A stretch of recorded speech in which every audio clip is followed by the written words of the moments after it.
just a little bit. Okay.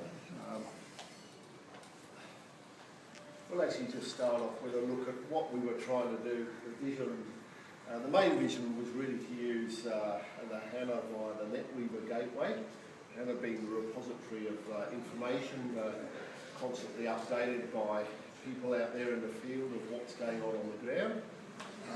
Suck that up through a gateway in the NetWeaver cloud, presented in SAP UI5. We can kind of go back to where we actually ended up with that. Yeah. What we ended up doing, because of some issues with connectivity from HANA to the gateway, we went to plan B and sourced the information from SQL Anywhere database using Power Builder. So Power Builder is sucking the information out. And this is what the data will look like. It's basically either places that are on the just on the map anyway. There are some events lower down. There's a car when it starts. Somebody's maybe run somebody with either with a mobile or a landline. Oh, when it starts, it's got to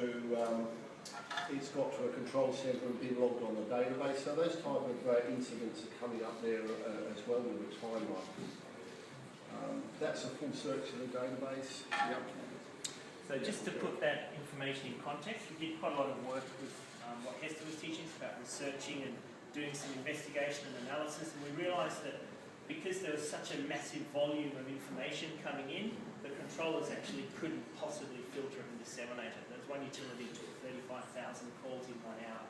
So we realised that the best way to enable them to fight the fires is to collect all of that information and then put it out to the field in a format that the individuals out there who are fighting the fires or responsible for police or whatever can actually see what's happening and make their own judgment, as well as what's happening from the control room.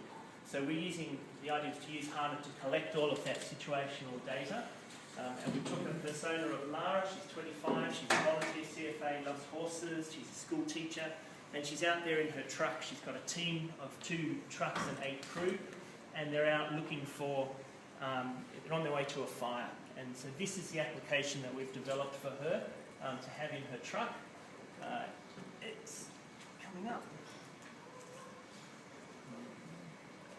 Okay, you can see that we did manage to get SAP UI5 working. There's Lara. In the background there, you can see along the top. She's being victorious over the fire. So the first thing she does, she's on her way to the fire. She wants to see a map of where she's going to. And what we've done with the map is we've put onto it information about exactly what she's going to find in that area. So for example, you can see we've got the fire station, caravan park and so forth. And this gets updated in real time as she goes forward. You can see the fire front moving forward and see different events coming up on the screen as she's, as time moves forward. You can also scroll that backwards and see what's happened historically. So we're capturing phone calls, SMSs, messages, emails, all kinds of stuff, and just by hovering over these information, the idea is by clicking on it, you drill further in. We can get to that point, but you'd be able to drill in, and you've got the engine of HANA to pull it all out. So just to give you a bit more of an example, let's say this is her crew down here, and she can see that the fire front is coming ominously close to her crew. So she might want to just go and see, click on that, and get the truck cam of what's going on in the truck there. So just on her interface there, she can actually see, and you would hear as well, if we could get the sound working, what these guys are saying as they're going through the... And it's got a rewind feature.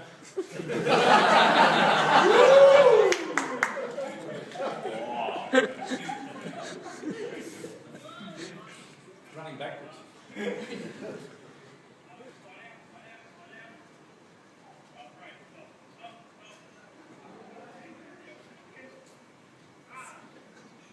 Okay. So she knows that she can now advise her crew when she goes back on that map that they should probably not go on that road, they want to go down a different road. Okay, so that's our demo. We've got UI5 working, we've got the Maps integration. We couldn't get HANA working through gateways, so we went across to Sybase and we used the tools in the Sybase platform as well. Get that, Power Builder, and the SQL Anywhere. So there we go, they're still going in the background. So what were the learnings that we got from that? Yeah, so it was an amazing experience for all of us. We got exposure to all the new technologies, Sybase, Gateway, HANA. I've never been, so HANA first time, it was really great.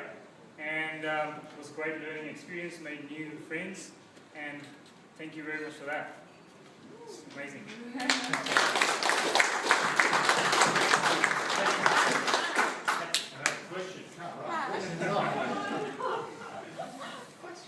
So you've shown us the front end you've developed in UI5. What did you do with Power Builder? So we used Power Builder to get the data out of SQL Anywhere, and we put all the sorting on front of it. The next step was then to put on either OData or JSON or something to suck it into our UI5 platform, but we didn't get to that. We started, but then... Yeah, so we just made our own CS way to get the data, and we just used it in Power Builder. So we're planning to get some HTTP and use it in our own application.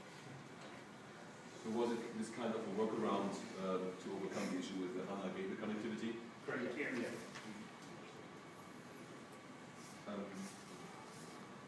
This is a very significant area in proportional disaster recovery. Time criticality is one of the elements that I'm looking at to see whether you have given any consideration in the design. Can you comment on time criticality?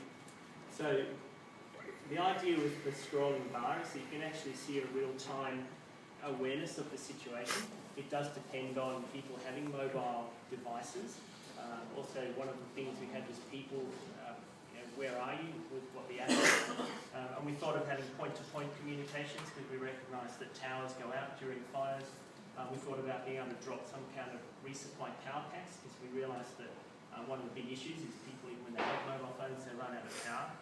And we thought about having drones overhead as well for any areas where you don't have the point-to-point. So you could actually temporarily have a solution that would allow the communications in an affected area. Because you've got to have the data in real time. And by pushing it out to the field, I mean, the control rooms just can't cope with the quantities of data. So you need people to be empowered to use their local knowledge and their awareness of the situation and what's happening and changing so rapidly. I have a question regarding this. I very much like your time slider. So I assume it's you look into your data and then find out how the fire is moving. So how do you retrieve that information? That's where the fire is.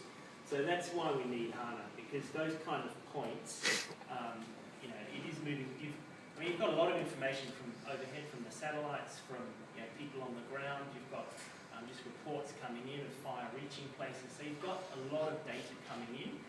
The challenge is to be able to filter it at all those points in the time frame that's available. That's why you need a HANA in real time. Okay, so meaning that in your solution, people would report if they saw fire somewhere with the corresponding position somehow with something that you would need to build on a mobile phone.